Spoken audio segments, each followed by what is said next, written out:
So this will be my explanation video for 7.2, addressing what the nature of the 12th century Renaissance was like and how Peter Aberold and his wife Eloise were symbolic of that era.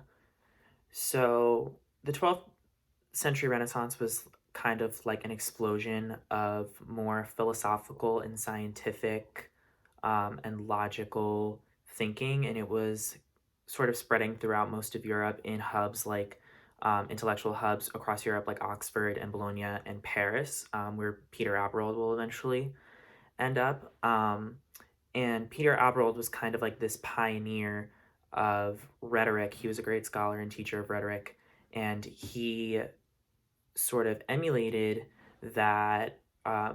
He was like a traditional Renaissance man, and he did a lot for like philosophy and intellectual thinking, and sort of he was this secular figure in a time in an era that was predominantly ruled um, religiously, and that's not to say that he wasn't religiously affiliated, because education systems in the cities that I named were heavily influenced by the church, and for a long time, where you were only able to obtain an education through the church or through a private tutor.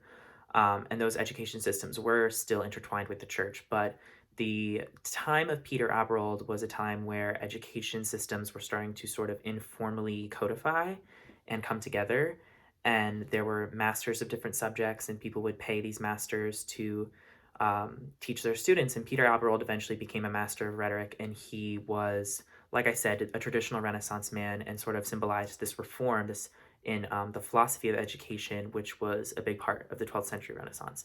And so eventually in 1118, he will be castrated. And the reason for his castration goes back to his lover and secret wife and the mother of his child, Eloise. And Eloise was um, a young girl whom he tutored, which the nature of the relationship was a little off color for what we might consider a Renaissance relationship to be, because women weren't traditionally educated. So she kind of was an enigmatic figure in and of herself, so to speak. But they fell in love, which was sort of frowned upon for a scholar.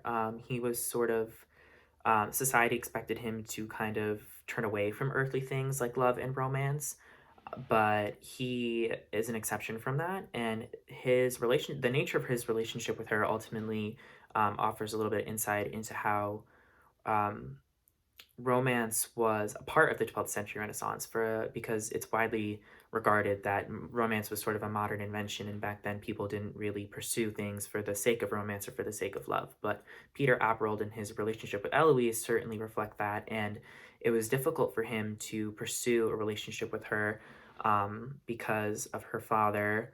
I believe his name was Fulbert. Fulbert did not approve of Aberold abandoning Eloise for the sake of his scholarly career and scholarly pursuits. So it turned into a lot of turmoil with sending her away, and she was in Paris, and it was hard to keep their relationship a secret, like everyone had previously agreed. And eventually, Faubert kind of got fed up with Aberold and hired people to go and forcibly castrate him in the middle of the night. And that's sort of what Professor Armstrong was discussing in her lecture, was how that it was a turning point for the 12th century Renaissance. And the reason that it was a turning point for the 12th century Renaissance was because, like I said before, Aberold was a super prominent scholar, and he had a lot of influence over academia and the academic world. And after he was castrated, he focused a lot of his attention away from philosophy and straight logic and to religion. He ended up becoming a monk, and Eloise ended up becoming a nun, because that's sort of that was the options that they were left with. And so they both turned towards religious paths, but Aberold specifically wrote in a very logical sense, in which he questioned the Christian faith, and a lot of churches and officials saw this as writings of heresy, and he kind of got accused of being a heretic, when in reality the reasoning behind his acknowledgement of the contradictions within Christianity was that he wanted to strengthen the faith by um, sorting out the details of it logically. So, as a whole, the two of them sort of symbolize this rise of logic. Well, specifically, he symbolizes the rise of logic and the rise of logic within a religious context and a religious framework because it was a religious society, but he sort of symbolizes this this merging of logic and religion that hadn't previously taken place, whereas she sort of symbolizes the um, kind of lesser known version of the Renaissance woman, in which they had actually they were educated and they did have a lot of influence. Not a lot of influence, but they had some sort of influence over the men in the society.